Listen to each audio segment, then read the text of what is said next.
Aí, pessoal, vamos voltar para a aula. Todo mundo aí voltando, deixando a Coca-Cola para trás, comendo a esfirra rápido aí, tá?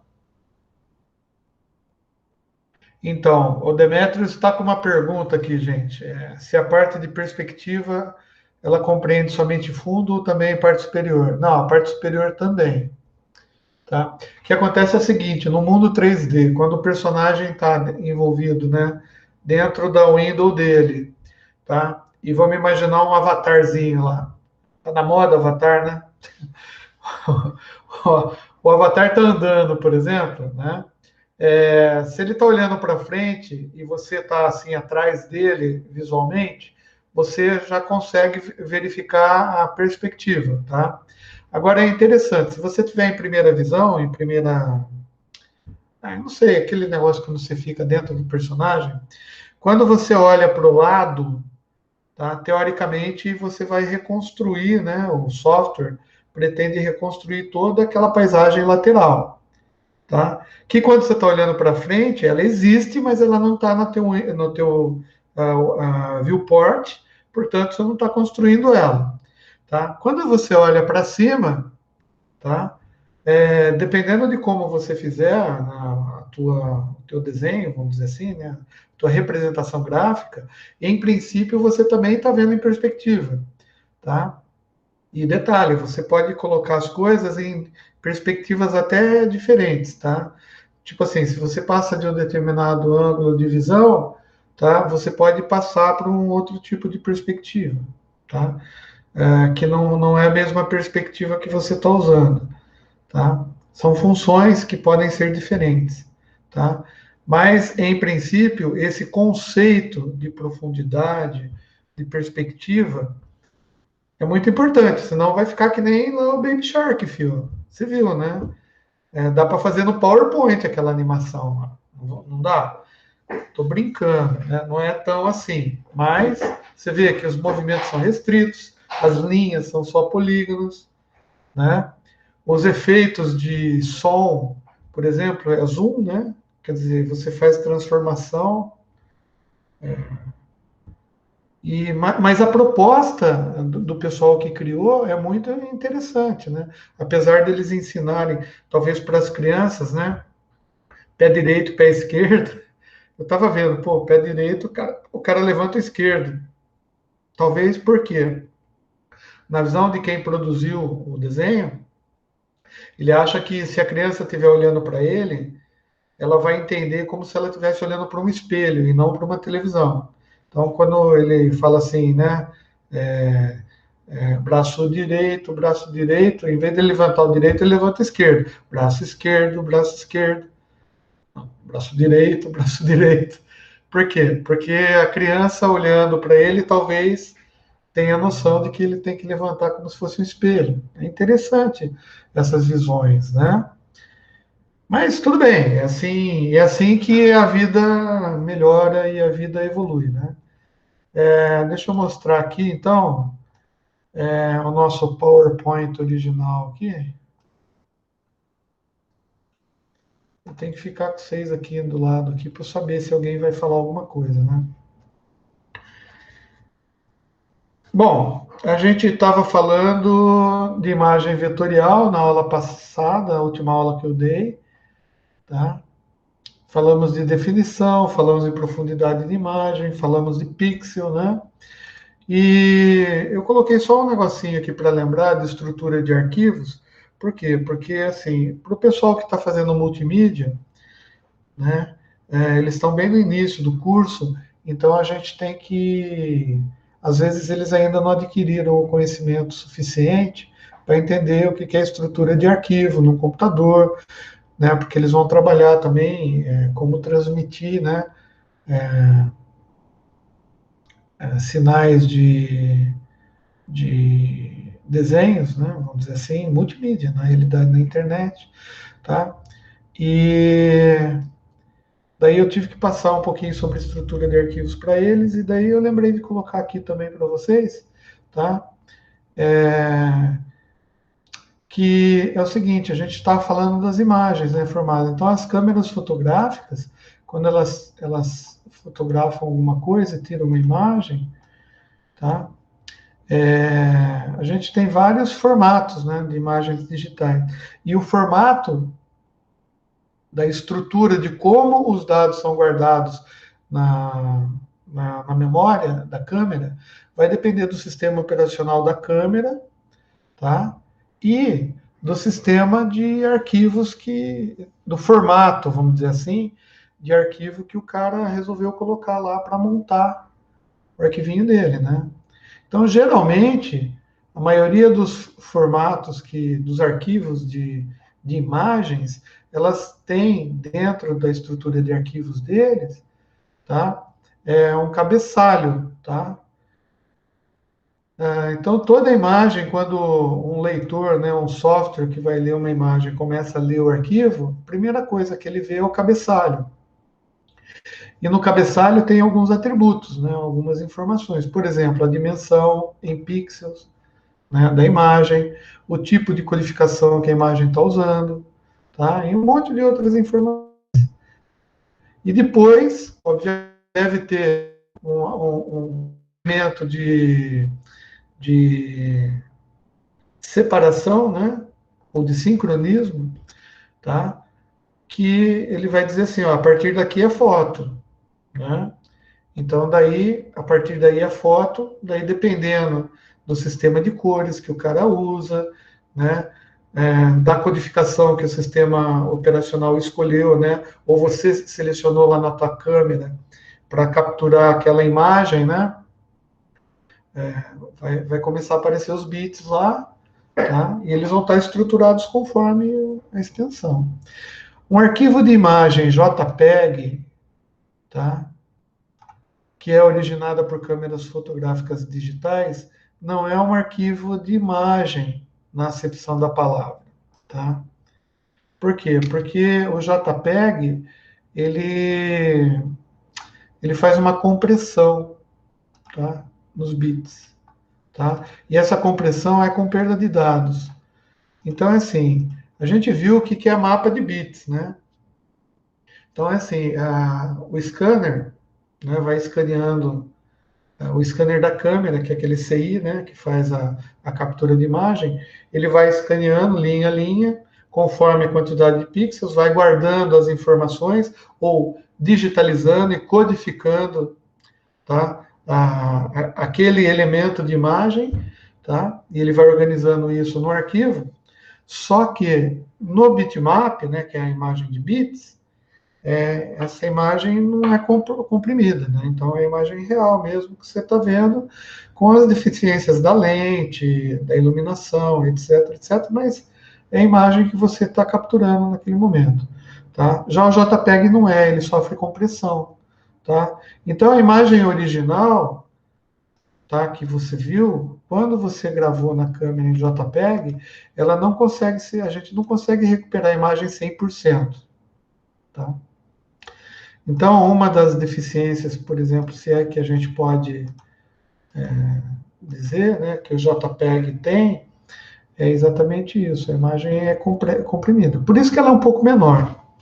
Mas essa perda de dados, talvez, isso, perde qualidade, perde um pouquinho de qualidade. O que eu ia dizer é exatamente isso, que essa perda, ela não é tão acentuada assim, entendeu? Então, dependendo do tamanho, né, do mapa de bits da câmera e da compressão que você está usando, eles usam LZW. A gente vai ver aqui, talvez tenha no slide aqui, a gente vai comentar a respeito, tá? Que é um tipo de compactação que tem. Você não perde muita informação, mas você não consegue recuperar 100%, tá? Então, isso é bom a gente entender também, tá? O arquivo JPEG, ele acrescenta dados na região de metadados do arquivo.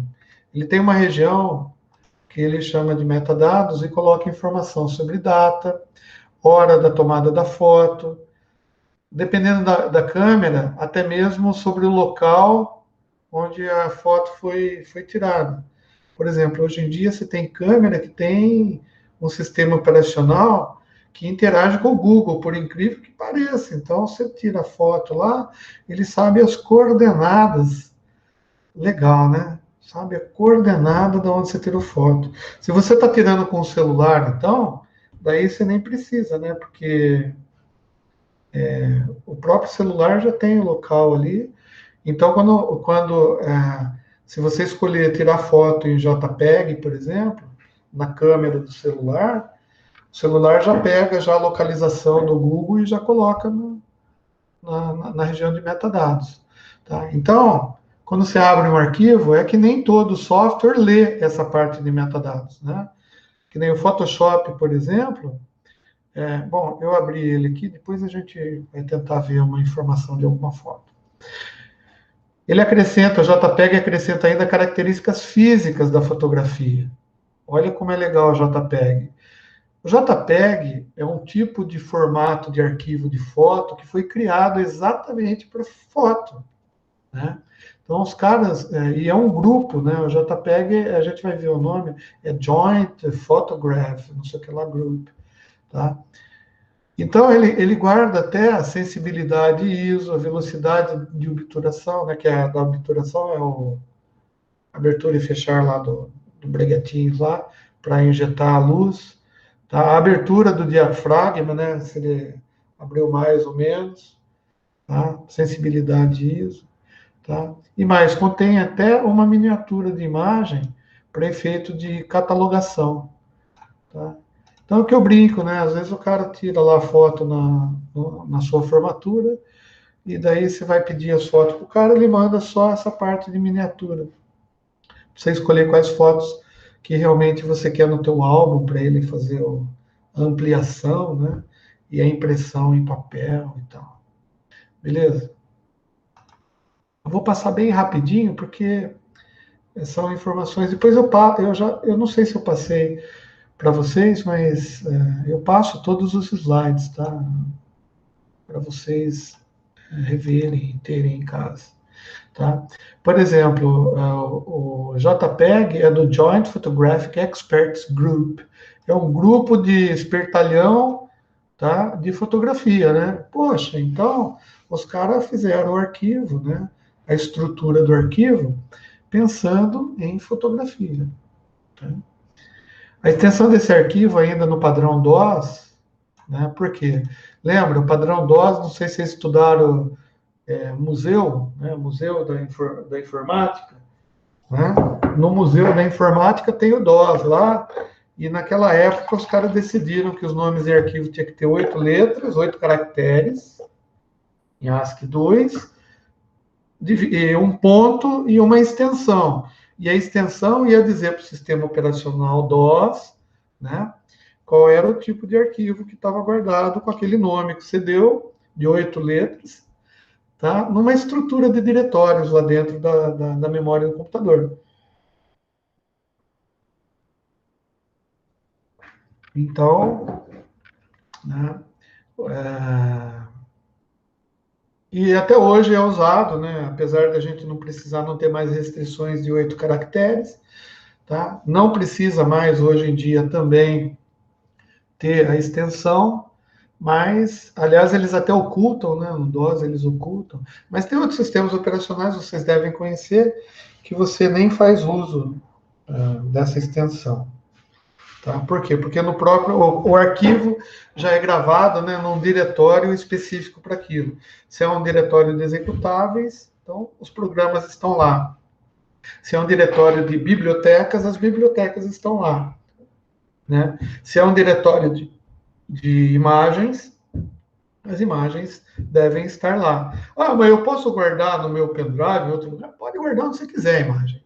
Tá? Mas o sistema operacional, quando ele começa a ler o arquivo, para gerar lista para você de arquivos que tem naquele diretório, ele lê o cabeçalho, ele sabe o nome do arquivo, ele já sabe o tamanho do arquivo, ele sabe os atributos que o arquivo tem, se é de leitura, se não é, e ele sabe se é de fotografia ou não, porque no cabeçalho do arquivo está escrito: eu sou JPEG, filho, eu sou foto. Ele vai saber, tá bom? Quase todas as câmeras dão essa opção para guardar imagens, ou seja, JPEG é padrão de quase todas as câmeras, tá? E ele é um arquivo também que tá sendo muito utilizado na internet por ter uma compactação excelente, né? O que eu falei, a compactação dele, você perde dados porque ele é compactado. Só que, se você comparar a compactação do JPEG com outros tipos de compactação de foto, você vai ver que a perda de qualidade não é tão grande. Então, o pessoal usa muito. Apesar que na internet, tá, o grupo que gerencia a internet também escolheu um outro padrão de foto, que era o padrão para ser o mais utilizado, que eles falaram assim, não, eu quero... Hoje é o PNG, Demetrios, mas antes não era. O PNG veio a substituir. Antigamente era o GIF, se não me engano. Vamos ver aqui, tá? Mas o fato é que a JPEG também, ele consegue suportar até 16 milhões de cores, né? Então a profundidade de cor é boa, tá? Cara, você pegar uma foto JPEG, excelente, né? Então, às vezes, assim, visualmente, não dá nem para você, por exemplo, definir a diferença só de olhar para o dispositivo de saída. Tá? Você não sabe. Olhando, assim, alguém mostra uma foto para você, olhando ela na tela de um dispositivo de saída do seu computador, por exemplo, você não sabe dizer se é JPEG, se é BMP ou se é GIF, você não consegue, tá? Apesar de que uma é bem menor que a outra, né? Assim, em questão de bits, de bytes, tá? Bom, outra extensão que é muito usada é o Tagged Image File Format, que é o TIFF. Tá? Esse é um arquivo que foi produzido para impressão industrial. Tá? Então, ele não é um arquivo assim. A gente já viu sistemas de cores, né? Então, assim, ele trabalha mais naquele padrão CMYK, né? CMYK. Tá? Por quê? Porque são cores subtrativas lá, que são cores de impressora. Tá? Ou se vai fazer offset, né? Você vai fazer camiseta, né? Geralmente você manda o arquivo para o cara lá em TIFF. Por quê? Porque o cara ele vai precisar dos canais, né? Ciano, magenta e yellow, tá? E mais do alfa, né? Que é o preto, vamos dizer assim, tá? Para ele saber a tonalidade, vamos dizer assim, das cores. Então daí ele faz no offset lá três offset silkscreen, né? Ele faz três plaquinhas, uma para cada cor. E daí ele passa a camisa com três placas diferentes e compõe a cor que a gente vê na camiseta, fica legal pra caramba. E as impressoras, hoje em dia, tem impressora que já trabalha com essas cores, né? Então tem aquelas impressoras profissionais que tem aqueles tonéis de tinta, né? De não sei quantos litros lá de tinta, e você manda o cara imprimir, né, dependendo do papel, tal, o negócio fica perfeito, né? Para fazer banner, fazer essas coisas, tá? Beleza. É, e também as câmeras fotográficas utilizam esse formato também, tá? Mas eu acho que hoje em dia é mais JPEG. Eu nunca, nas minhas duas câmeras que eu tenho, eu não lembro de ter. Tem duas maneiras de eu colocar foto, isso eu lembro. Uma, que é a original da câmera, que a gente chama de RAW format, o formato puro, sem compactação, que é exatamente um bitmap. Tá? Só que a organização dos bytes e bits dentro do arquivo vai depender da câmera, do sistema operacional que a câmera usa. E pode ser que a Kodak usa uma, e a Canon usa outra, e a Olympus usa uma. Eu não sei quais são as marcas de câmera fotográfica que a gente tem. Sony, Kodak, Fuji, Yashica, tá? Então, cada sistema operacional vai organizar o arquivo do jeito que eles acharem melhor lá. Tá? Agora, se você colocar JPEG, daí não, daí eles vão organizar como JPEG. Tá? Beleza, porque é um padrão, eles vão usar o padrão que é compactado, né? Vai ficar menor a foto e tal. Ah, mas daí você coloca 45 mil pixels lá, né? Daí, beleza. 45 megapixels, né? Beleza, você grava uma puta foto grandona, tá? Talvez não seja legal, né? Porque você vai gravar uma foto grandona, mas você vai imprimir ela num 10 por 15, no máximo no tamanho de A4, né? Ou você vai mandar na internet, a foto fica pesada, o cara vai ver, não vai ver diferença muito, né? Então a gente tem que pensar nessas coisas, né? Um formato de arquivos que praticamente todos os programas de imagem aceitam é esse TIFF aqui também, tá? Ele foi desenvolvido em 86 pela Aldus e pela Microsoft. Eu não conheço essa Aldus aqui, tá? Então vou ter que entrar no Wikipedia aí para a Microsoft eu conheço. Tá?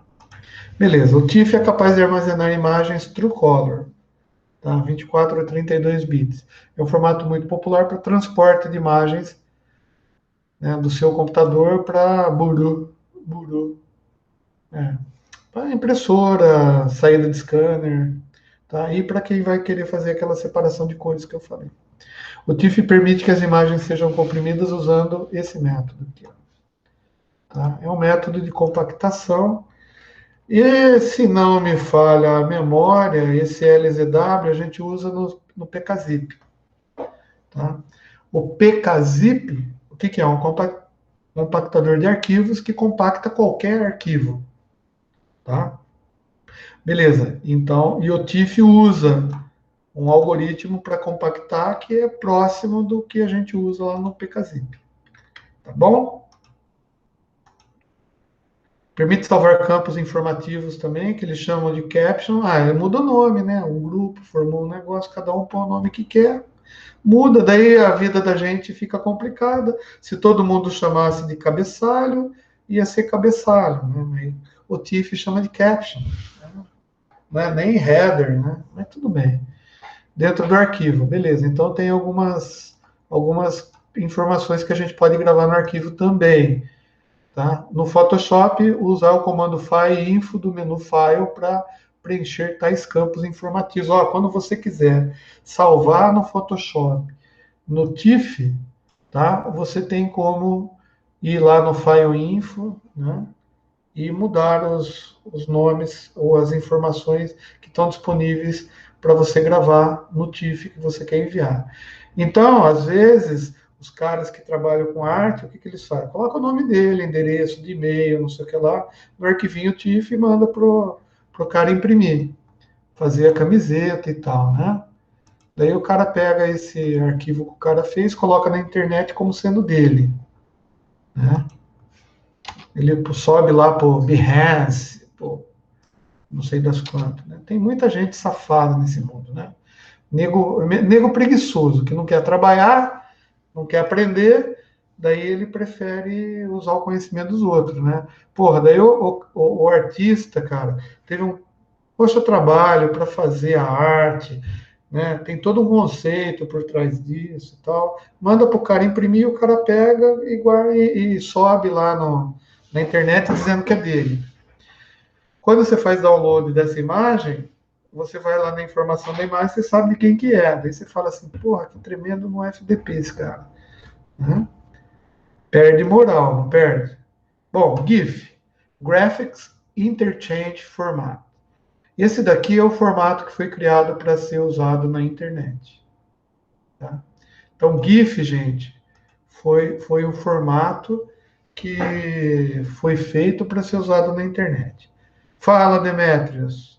Ué, não estou apresentando na tela?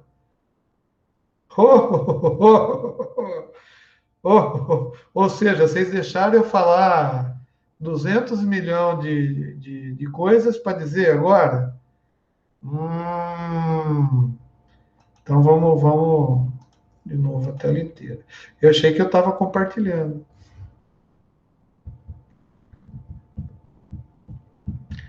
E agora?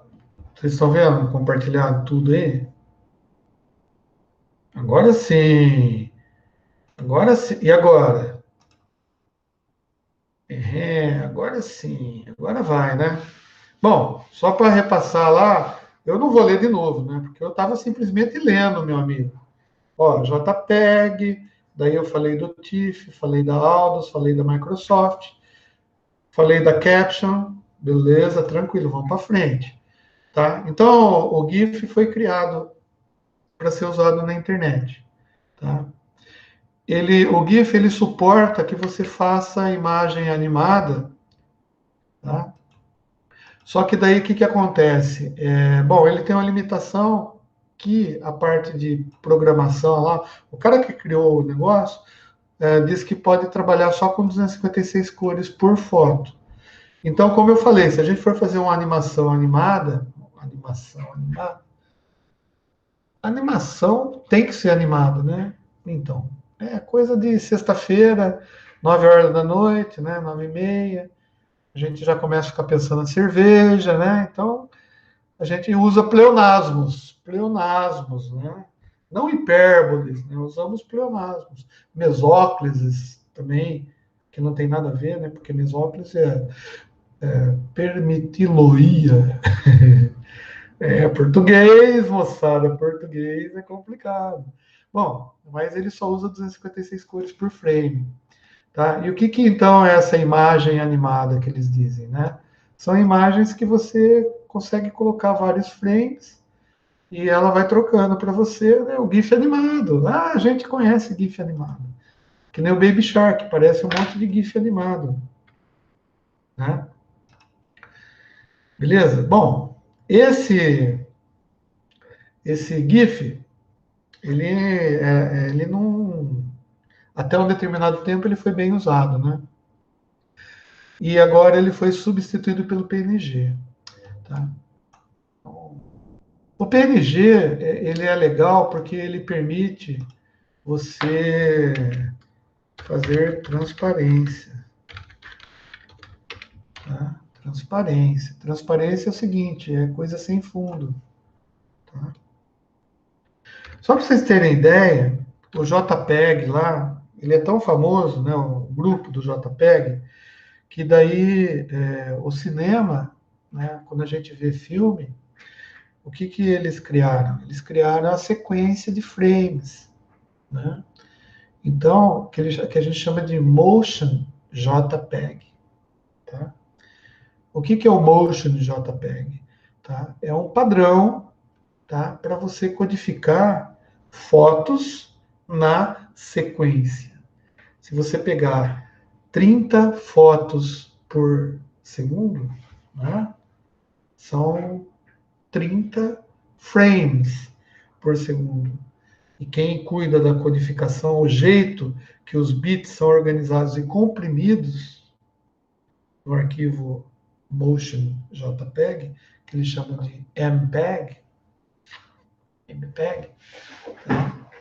É o padrão mais utilizado aí, que a gente usa, né? Não é não, César, tem o Move do QuickTime que é melhor. Tem o Move, a Apple, né? A Apple criou o padrão dela. Falou assim, não quero usar MPEG, eu vou fazer uma outra compressão. Bom, vídeo profissional usa um codec, né? Usa um codec H364. O que é o H364? É o protocolo de compactação de vídeo, tá? O Move, Quick Move, como que chama o negócio aqui? Quick, não sei das quantas, aqui da Apple. Cacete, eu tenho tudo aqui da Apple. Eu só não tenho dinheiro para comprar um Apple. QuickTime, isso. Eu tenho ele aqui. Ele é. Pô, então, cara. Cara, é assim, ó. Antigamente, eu só usava QuickTime, cara. Na época do QuickTime 5, QuickTime 7. Vocês estão vendo tudo software. É bom que está gravando e eu estou mostrando. Tem um monte de software aqui, gente. Tudo oficial, moçada. Tudo eu paguei. Eu gastei um dinheirão com essas coisas. Né? Cadê o QuickTime? Eu ia abrir ele aqui. Aqui, ó, QuickTime. Tá vendo? Tá aqui, ó. QuickTime Player. Né? Então, moçada, você vê? Então não tem problema nenhum. Vocês podem olhar, não, tem umas coisas que é free aqui, né? Que nem esse daqui, ó, por exemplo. O VLC é free, tá? O Sublime Text eu não comprei, porra, sacanagem, eu podia ter pago, né? A Mozilla, isso daqui é do Windows, o Picasa é do Google, tá? Daí tem umas coisas grátis aqui. Bom, final é que a OBS Studio é free, mas o FideoPad eu paguei. Paguei pouco, mas eu paguei. SketchUp é free. Isso é Adobe? AutoCAD, fodeu. Não, AutoCAD é o Student. Mas eu não trabalho com AutoCAD também. Adobe não vai ficar bravo. Bom, beleza. Então é assim, QuickTime é ótimo. Deixa eu parar de mostrar isso daqui, senão alguém vai. Esses haters, né, que entram no canal, eles vão ficar putos da vida. Ai, o cara tem um monte de software pirata. Né? E eu não tenho. Então, tá bom. Pode mandar fiscal aqui, que eu tenho todas as notas. Até o Office, eu estava até vendo, gente. Pô, puta sacanagem também, né, que o Office faz com a gente, né? A Microsoft, ó, só para vocês terem ideia, eu tenho. Eu vou mostrar. Não, não vou mostrar porque o e-mail não está aberto. Mas, seguinte, cara, eu tenho duas licenças da Microsoft pro Office. Eu tenho uma do Office 2013 e uma do Office 2016. Eu paguei com meu cartão de crédito. Só que daí, toda vez que você formata a máquina, sei lá o que, que acontece, que daí você instala, e da última vez que eu fui instalar, ele não aceitou a chave do meu produto que eu tenho, cara. Não é uma raiva, cara. Então fica aqui a reclamação da Microsoft aí, tá? Acusa que não, acusa que já usei mais do que 3 licenças. Claro, eu já instalei nessa, instalei naquela, instalei no laptop, né? E daí formatei, você vai formatando, você instala de novo. Acho que cada vez que você instala, ele conta uma coisa lá, e eu formatei, instalei o Windows de novo. Então, obrigado, Demetrios. Depois você me ajuda com isso aí, que eu vou tentar ir lá na Microsoft e ver isso daí. Porque puta sacanagem, né? E agora, ainda que eu uso da faculdade, daí deu conflito de licença. Outro dia eu fui entrar aqui e disse que minha licença está inspirando. Eu entrei lá, pus minha chave de novo, ele deu verdinho e não falou mais nada. Mas quando eu tentei instalar, quando eu formatei, ele não deixou instalar. Mas tudo bem, a gente. Coisas da Microsoft, né? Por isso que eu queria ter um Apple, viu, Bill Gates? Eu queria ter um Apple. Eu ia chorar também, mas pelo menos, cara, você liga na Adobe, meu, os caras resolvem o seu problema na hora, tá? Quer dizer, na hora não, demora um pouquinho, às vezes ele não sabe, né? Bom, ó, tem o PCD, ponto PCD, tá? É o que é o formato da Kodak, tá? Kodak Photo CD. Tá? É um formato proprietário, então é só a Kodak que tem. Mas ela foi muito famosa durante uns tempos aí, né? Então ela quis fazer o dela, né? Hoje a Kodak nem faz mais, acho que nem tem mais, porque ninguém usa esse PCD. Desculpa aí, Kodak, mas, tá? Então, a parte do sistema de digitalização e armazenamento de imagens para suprir a demanda no início da popularização de imagens digitais. Ou seja, ela quis fazer, né, para não ficar fora do mercado, mas a gente viu que fim deu, né, a Kodak no fim, infelizmente. Dessa forma, o rolo de filme era capturado por scanner de imagens, 36 bits, 2 bits, transformado em digital, fazendo tratamento chamado fotoimagem workstation. Ou seja, se você tirasse a foto da Kodak, na máquina da Kodak, você levava a sua memória ou a máquina lá na lojinha lá do tio João, se ele fosse um revelador de filme da Kodak, né? Daí ele tinha esse Photo Imaging Workstation, tá? E daí você via as fotos lá, escolhia. Eu tenho certeza que alguém já foi no shopping que tinha esse negócio na Kodak lá, tem lá um workstation que você coloca lá o seu dispositivo, tudo JPEG, né? Mas tudo bem, né? Você coloca lá, daí você vê qual que você quer imprimir e tal, manda imprimir, manda tamanho. Ou às vezes o cara dá até um retoque, né, para mudar. Mas acontece. Beleza. Tá. Vamos passar a Kodak, Kodak já é desenho. Bom, DWG do AutoCAD, tá? São arquivos de texto no padrão ASCII. Olha só, o DWG é nada mais são do que arquivos de texto no padrão ASCII 2, tá? Que armazenam dados do programa de Computed Eye Design. Ah, é? Então DWG, se eu renomear, daí vem aquela pergunta, né? Ah, então se eu pegar um arquivo DWG, renomear para TXT, eu consigo abrir? Ah, você consegue abrir, você vai ver um monte de caractere lá que você não entende porra nenhuma, tá? Porque, na realidade, tem, né, os comandos, né? Você vai ver X, coordenada X, Y, tá? Tem muito a ver com aquele arquivo que eu pedi para vocês procurarem lá do OBJ, tá? Que nada mais é do que um arquivo texto. Como o DWG AutoCAD trabalha com vetor, então você tem lá os comandos para criar os vértices, os vetores e o preenchimento de linhas, tá? E então cada objeto ele transforma num bloquinho e ele diz, ó, desenha isso aqui, de tanto a tanto, tanto a tanto, tanto a tanto, coloca uma linhazinha grossinha, que nem a gente faz no PowerPoint, né? Tantos pixels, né? E coloca lá e desenha para você, olha que legal, tá? Ó, RAW, que é bruto, RAW é bruto. Eu não sei em inglês o que é RAW, tá? Mas em satélite, quando a gente trabalha com sinal, a gente diz assim, tem a relação de sinal ruído depois de um conversor lá que elimina ruído, né? Então, na realidade, existem alguns algoritmos, né, de correção de erros. Tá? Você recebe um sinal muito baixo, daí você passa por um algoritmo de correção de erro. Você consegue fazer a medida antes de passar pelo algoritmo e a mesma medida depois de passar. Quando você faz a medida antes de passar por esse corretor de rede, de erros, você diz que você está fazendo uma medida raw, bruta. Eu sempre traduzi como bruto, né?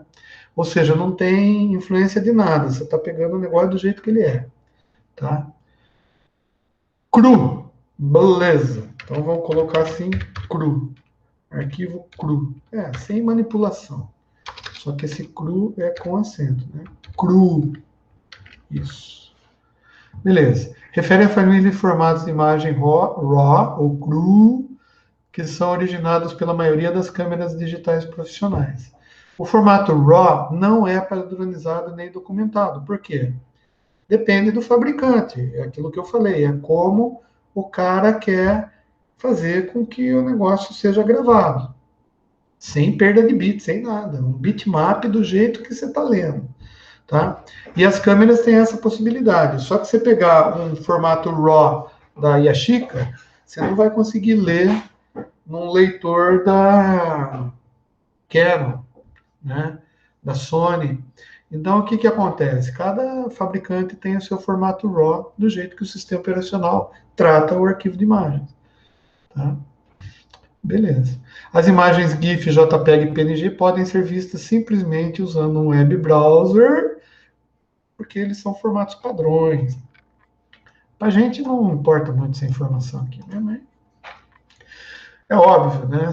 É muito mais fácil você, que nem o Photoshop, quando você abre ele consegue. Vamos ver aqui. Aqui, ó. Photoshop você consegue abrir, né, formatos. Esses são os formatos que você consegue abrir com o Photoshop. EPS, DCS, DCS 2.0, TIFF, tá vendo? EPS genérico, tá? Flash. Nossa, o Photoshop abre Flash. Uma vez eu precisei de um arquivinho para abrir Flash. MPO, que é formato de multiple objects, multiple, não sei o que é isso. Formato IFF, que eu não conheço. GIF, tá? Formato KMZ. Cara, KMZ é um formato do Google. Ele é um formato vetorial, totalmente vetorial. É que nem o AutoCAD. E o Z é porque ele é comprimido ainda, porque tem KML, eu acho. O KML é o real. Ou seja, você lê o negócio, você tem coordenada ali. Se você fizer um traço no Google Earth, tem coordenadas ali. Computação. Ah, a gente está vendo computação gráfica. Poxa, vamos ver esse negócio do Google Earth. Pô, o Google Earth é um software super 10 para você fazer um monte de coisa. Principalmente o sistema que ele usa de aproximação, né? Porque ele tem vários layers. E você seta, por exemplo, o vetor de aproximação. Tipo assim, quando eu tiver 200 quilômetros, eu vejo uma determinada coisa. Quando eu chegar a 100 quilômetros, eu mudo o que eu estou vendo. Quando eu chegar a 52 quilômetros, eu mudo as fotos. E quando eu vou entrando mais perto das fotos, cara, eles vão mudando o sistema e fazem uma interpolação de bits, que a gente vai ver o que é também. Ó, JPEG 2000, que é uma modificação. JPEG estéreo, JPEG mono, JPEG, não sei o que é isso daqui, juro que você, não sei. PCX, formato PCX. Quem lembra daqueles arquivinhos que a gente trocava nos computadores amigos? Não sei se vocês são dessa época. Ó, ele abre PDF, tá? PDF é da Adobe Leitura, né? Pô, o que é o PDF? Como que o arquivo PDF é? Não sei direito, mas ele tem uma estrutura de cabeçalho e o Photoshop, sendo da Adobe, consegue ler. Inclusive, a gente consegue intercambiar desenhos vetoriais em PDF.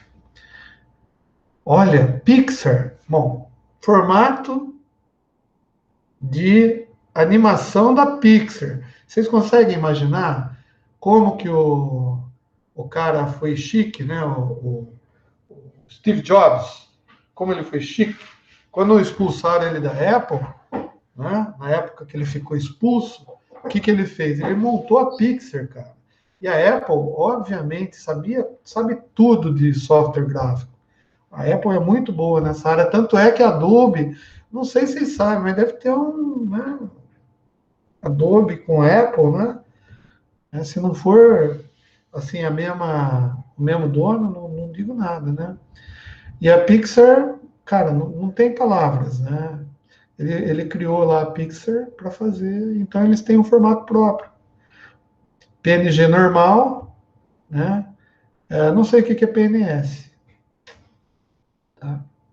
Mas deve ser a mesma coisa que PNG, porque tá junto. Bom. Porthole Bitmap, né? Um bitmap portátil, deve ser grande pra caramba isso daqui. Radiance, Citax, nossa, estação de trabalho da Rede Globo. Não, a Rede Globo trabalha com estação Silicon Graphics. E a Silicon Graphics, que é muito famosa no meio, não sei o que lá, lê arquivos tipo Citax. Tá? Beleza. Targa, que é outro que também eu já vi, mas nunca usei, também usei pouco, se usei. TIFF. Tá? Ele abre vídeos, ó que legal. Nossa, o Photoshop abre vídeo significa que a gente consegue. Bom, beleza. Então, daí tinha o negócio lá do file, não sei o que lá, information lá. Mas alguém perguntou? Targa em assets de jogos. Sim, o Targa. Então, cara, é assim, quando você vai fazer um joguinho, por exemplo, você pode fazer Silicon Graphics, né?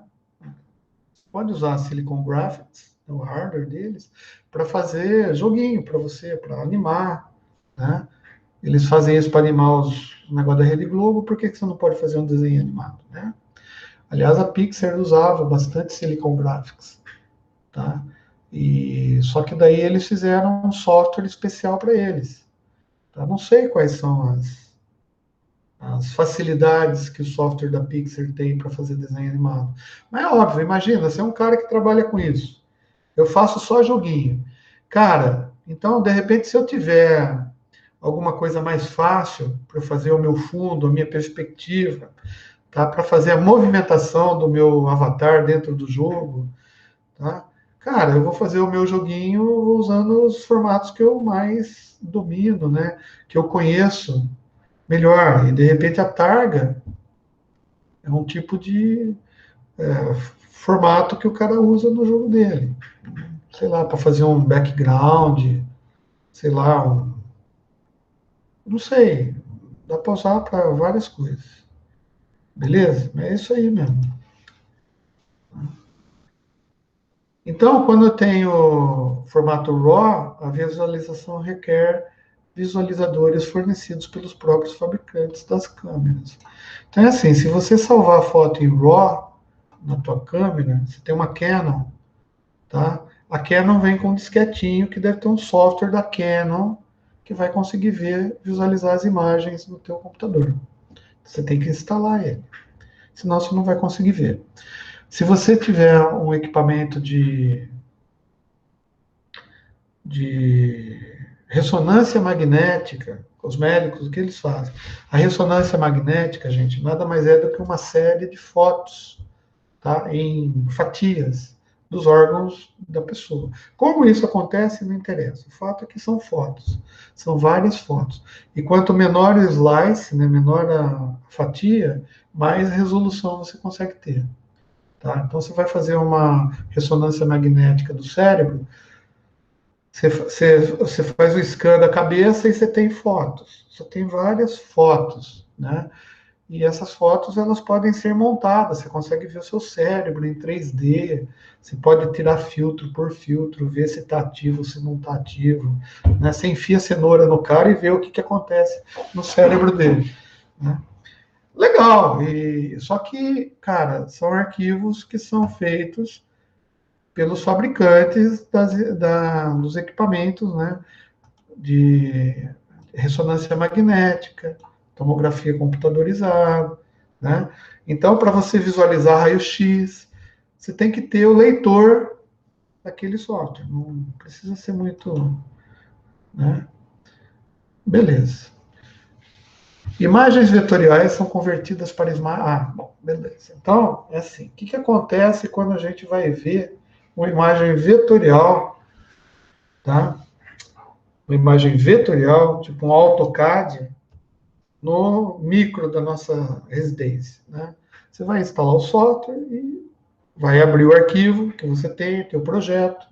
E como que ele vai desenhar na tela? Tá? Veja bem, depende muito do monitor que você tem. Né? Mas os monitores, a grande maioria deles, a tecnologia que os monitores são feitos, são para tecnologias raster, né? De rasterização, né? Então, os monitores, eles fazem tipo um escaneamento mesmo, para mostrar para você o pixel. Ele vai acender, né, os pixels, né? Então, geralmente, as imagens vetoriais, para serem visualizadas, elas são convertidas para raster. Tá? Tanto para imprimir no dispositivo do monitor, quanto se você for, tá? Utilizar impressoras ou plotters, tá? Para imprimir o teu trabalho. Agora, também é possível você pegar imagens JPEG e, de uma certa maneira, vetorizar essas imagens. Tá? E a gente consegue fazer isso no Photoshop, por exemplo. Você abre uma figura JPEG, tá? Daí você sabe que a figura JPEG ela vai depender do tamanho dos pixels dela, né? A gente já viu isso quando a gente estava vendo o pixel, lembra?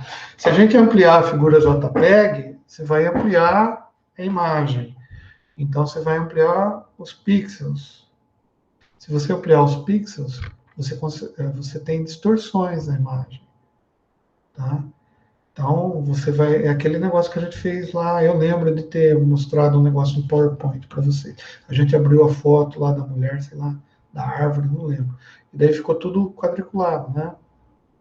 Então, porque você aumenta o tamanho do pixel, deforma a imagem, desfoca, fica horrível. Por exemplo, você tira uma foto JPEG qualquer de um logo, tá? Escaneia, sei lá o que você faz, manda para mim, por exemplo, e fala assim, César, você que é expert, né, no computação gráfica, eu queria imprimir isso daí do tamanho do prédio, né? Você fala assim, mas beleza, você vai colocar no prédio? Não, não, eu vou colocar na porta da minha casa. Aí você fala assim, pô, mas a pessoa vai ver isso daí de que distância?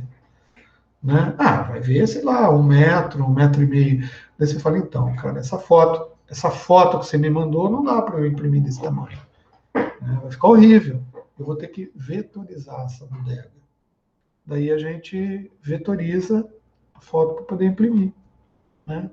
Daí com o vetor, o que você faz? Você cresce a foto, você amplia usando aquela matriz de transformação que a gente viu, bonita, maravilhosa. Você faz a foto ficar do tamanho que você quiser, quase do tamanho que você quiser, tá? E daí fica legal, né? Mas dá para vetorizar a foto com muita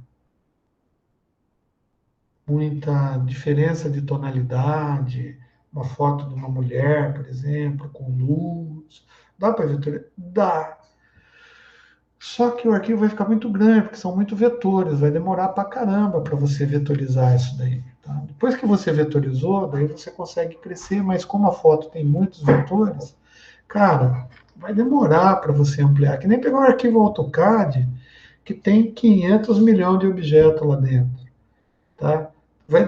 Dependendo do teu computador, na hora que você dá um zoom, você demora 15 minutos para ver o zoom aparecer na tela. Por quê? Porque o projeto é muito grande, né? E infelizmente o computador é burro, né? A não ser que a AutoCAD já é mais esperta, ela já faz um negócio melhor, né? Porque daí você só vai ampliar o seu viewport, não foi isso que a gente viu? Você vai dar um zoom naquela área, você considera aquilo como sendo a tua janela visualizável e você amplia só aquilo. Mas é o seguinte, o cara quando amplia, ele não quer ficar só naquela bodega daquele negócio. Ele quer andar com a mão para trazer, ele amplia a porta e depois ele quer ver a janela do último andar. Daí ele vai fazendo assim com o mouse. Ou seja, ele quer andar grandão. E para fazer isso, o software tem que calcular todas as transformações que a gente viu. Então, haja memória, né, de cálculo, né? Daí fica lento para caramba. Ou seja, quase tudo é possível fazer. Se você tiver um bom hardware, você faz. Não, minto, quase tudo é possível fazer se você tiver um bom hardware, uma boa criatividade e um bom conhecimento, você consegue fazer tudo. Né? Mas daí eu preciso ser muito. Não, não precisa, gente, é só ser curioso. Tá? Eu acho que uma das coisas melhores que a gente tem na nossa vida é ser curioso. Tá? Bom, conversores internos ao software de origem da imagem costumam converter para algum formato não nativo. Ah, tá falando de conversão de imagem, dá para fazer, tá? Conversores independentes, bom, alguns deles gratuitos, para conversor de raster para vetor, tá? Ou vetor para raster, tá? Ou seja, se você não quiser comprar o Photoshop, você entra na internet aí que deve ter algum software grátis para fazer rasterização de vetores ou vetorização de mapa, né? De mapa raster. Tá. Aqui é que eu fiquei na dúvida aqui, olha que legal. Eu vou ler aqui em inglês. JPEG compression algorithm operates at its best photographs and paintings of realistic scenes with smooth variations or tone in color. Grande bosta. O cara diz assim que a compressão, o algoritmo de compressão do JPEG opera melhor, né, com as fotografias e pinturas, né, de cenas realistas com variações macias, tá, de tons, cores, tá. Para uso na web, tá, onde se reduz a quantidade de dados, né, ou tende-se a reduzir a quantidade de dados para se transmitir, tá. Isso é muito importante. Então, o JPEG, a compressão JPEG beneficia, né, para que ela tenha se tornado popular. Tá? Tá? Outro formato é o JPEG EXIF, que eu também não sei que formato que é esse. Desculpe. Ninguém sabe tudo, né? Entretanto, o JPEG não é muito bem utilizado, ou não se adequa, né, para desenhos de outros gráficos textuais ou icônicos, ou ícones, desenhos, né, onde as diferenças, os contrastes agudos, né, os contrastes agudos, tá, entre os pixels adjacentes podem causar, tá, artifacts noticeable, algumas coisas noticeable, serem notadas, né? Essas discrepâncias serem notadas. Essas outras imagens, que é desse caso, né, onde a gente tem, lembra que eu falei uma vez para vocês, né, distanciamento do preto e do branco, que causa o smearing, causa os streakings, tá? Na realidade, é isso que ele está falando. O JPEG não é muito legal para fotos que têm essas características, né? Você chega no preto, de repente é verde, depois é preto de novo. O AutoCAD é assim, né? Você chega a linha verde, depois é preto. Daí você chega a outra linha amarela, depois é preto. E é muito agudo essa mudança de preto e branco. Então, para esse tipo de formato, eles sugerem outras, tá? Que são melhores, né? Daí ele fala assim, ó, pode ser TIFF, GIF ou PNG, tá? JPEG Standard includes... tem um... é importante também saber que, apesar do JPEG ter o esquema de compressão com perda de dados, ele também tem um tipo de codificação que eles dizem sem perdas, tá?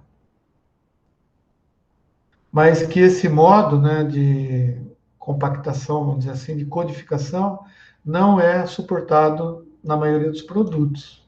Não sei por que também. Talvez a parte da computação seja mais complexa. Beleza. E daí aqui, se você utilizar... putz, aqui é legal, hein? É assim, ó, se você utilizar um monitor, um cabo VGA no seu computador ou na sua TV, você está perdendo detalhes e está perdendo coisas digitais, tá? Por quê? Porque eu, nesses casos, eu aconselharia vocês usarem o HDMI, que é totalmente digital, tá? Ou aquele DVI, né? Aquela saída digital que tem nas placas de vídeo, quando você tem uma placa de vídeo, né? Então, o que então, por quê? Porque o VGA, o que ele faz? Ó, aqui eu tenho RGB, né? O VGA, ele trata as imagens RGB para formar isso daqui, tá?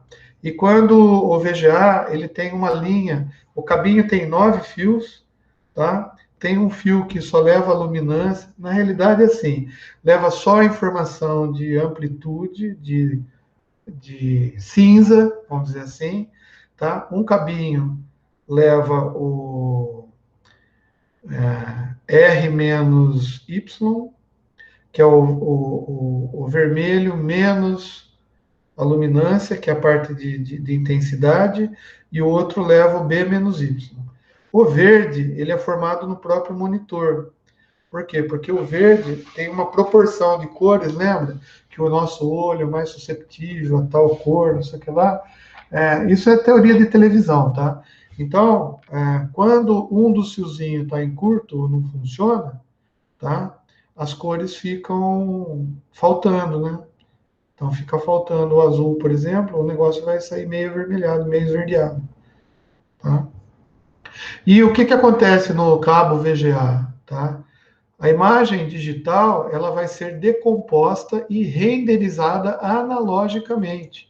Por quê? Porque o VGA faz isso.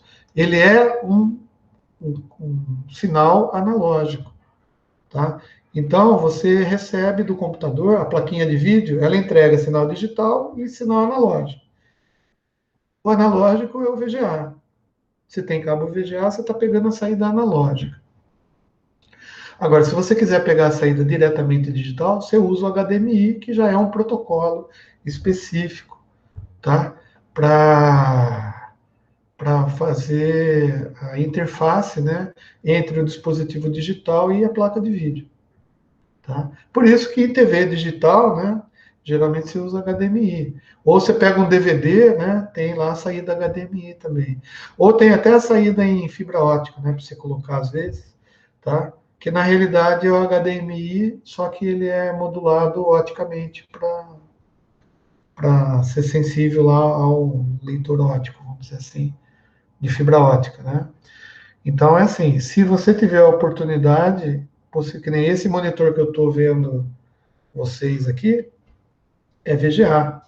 Então, não é um monitor muito legal, tá? Eu estou até querendo comprar outro, mas infelizmente eu ia comprar, daí minha mãe foi operada. Nossa, cara, gastei uma grana com remédio, vocês não têm noção. Por exemplo, eu teve que tomar 10 injeções, cada injeção é R$ 58, para não formar, não coagular o sangue. Tá? Daí ela teve que tomar antibiótico, né? Tem que fazer curativo, tem que aplicar a injeção todos os dias. Cara, então, daí o monitor, eu tenho que trocar o amortecedor do carro, mas o que você acha que eu vou fazer? Você acha que eu vou trocar o amortecedor do meu carro ou colocar um monitor melhor para eu dar aula para vocês? Tá? Fica a pergunta. Bom, beleza. E o que eu queria passar nesses últimos 5 minutos é o seguinte: eu estou preparando um texto para vocês, tá? Vocês estão vendo aí, né? Deixa eu ver. Responde aí se vocês estão vendo o Word. O Word, sim, beleza. Então, estou preparando um texto, Ctrl+C, Ctrl+V, obviamente, né? Ctrl+C, Ctrl+V, né? Porque na natureza vocês sabem como que funciona, né? É sobre princípios de animação, tá? Por quê? Porque assim, cara, quando a gente vai ver, que eu falei, lembra que eu estava falando do quadradinho? Não basta você colocar um quadradinho do lado do outro e falar que os dois são namorados, né? Quando você vai fazer computação gráfica, você vai fazer animação, você tem que perceber algumas coisas. Você tem que tentar utilizar, né? Que nem o Demetrius falou, né? Ou foi o Bequinho, não lembro. Que fizeram lá a estrelinha, né? Então ela pula, né? Então a estrelinha ela tinha que ser melhorzinha, assim, saída do quadrado, se transformado de uma maneira mais bonitinha, mais pomposa, né? Talvez com estrelinhas pulando, purpurina, não sei. Por quê? Porque o desenho fica melhor, né? Então, a gente tem alguns princípios, tá? Que todo mundo que faz animação conhece. Por quê? Porque esses princípios foram ditados pela Disney. E quem que é a Disney? A Disney é a dona da Pixar, entendeu? E a Disney, cara, quando ela fala uma coisa, ela dita as coisas no mercado, tá? Então, antes tinha a Hanna-Barbera, né? Mas tudo bem. Daí é o seguinte, a Disney tem 2 livros, que é o Disney Animation, The Illusion of Life, e Animator Survivor Kit, que são referências obrigatórias para qualquer artista 3D. Cara, você vai ser artista 3D, viu? Eu não falei para vocês que vocês têm que ser artista? É isso aí, moçada. Então, Daí eu estou fazendo computação gráfica, portanto temos um pouco de sensibilidade para a arte, para esses assuntos. Tá? Então, quais são os princípios? Por exemplo, comprimir e esticar. Tá? Então, comprimir e esticar, você vê que você consegue fazer expressões comprimindo e esticando. Cara, por exemplo, eu estou fazendo uma reformulação do meu canal, estou mudando tudo a cor do logo, etc, etc. E eu pensei em fazer, eu fiz até um sketch aqui, tá? Que eu tenho aqui.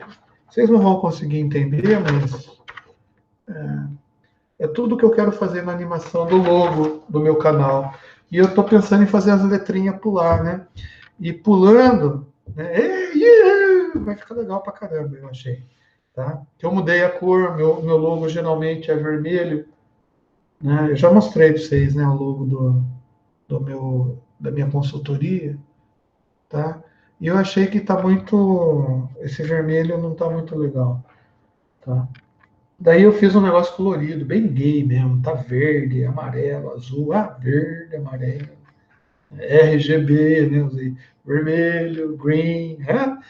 E daí eu fiz o logo em laranja, yellow, porque é cor subtrativa também. E eu vou fazer as letras pulando, então, para elas terem expressões. E então você agachar e engordar a letra e fazer ela subir para cima. Subir para cima é difícil, né? Subir para baixo, mas tudo bem. Então, ó, comprimir e esticar é um princípio. Depois eu vou passar para vocês, tá? O segundo princípio que ele chama de anticipation, tá? Que é antecipação, tá? O outro é encenação, tá? Animação, pose a pose, né, no caso, né, como que você vai fazer aqui.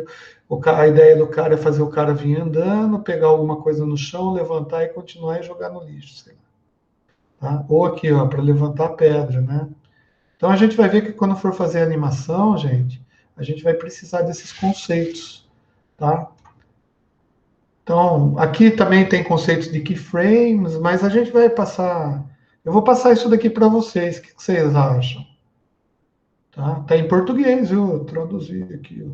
Aqui, tá? Que nem, por exemplo, movimento de formas, né? Tá vendo? A movimentação, por exemplo, quando você vai transformar uma forma em outra, tá? Geralmente ela segue um padrão, tipo é quadrado, daí começa, daí faz uma transformação rápida e chega na estrela. De repente volta, faz um negócio rápido e chega no quadrado. Tá? Isso daqui é válido para tudo em animação.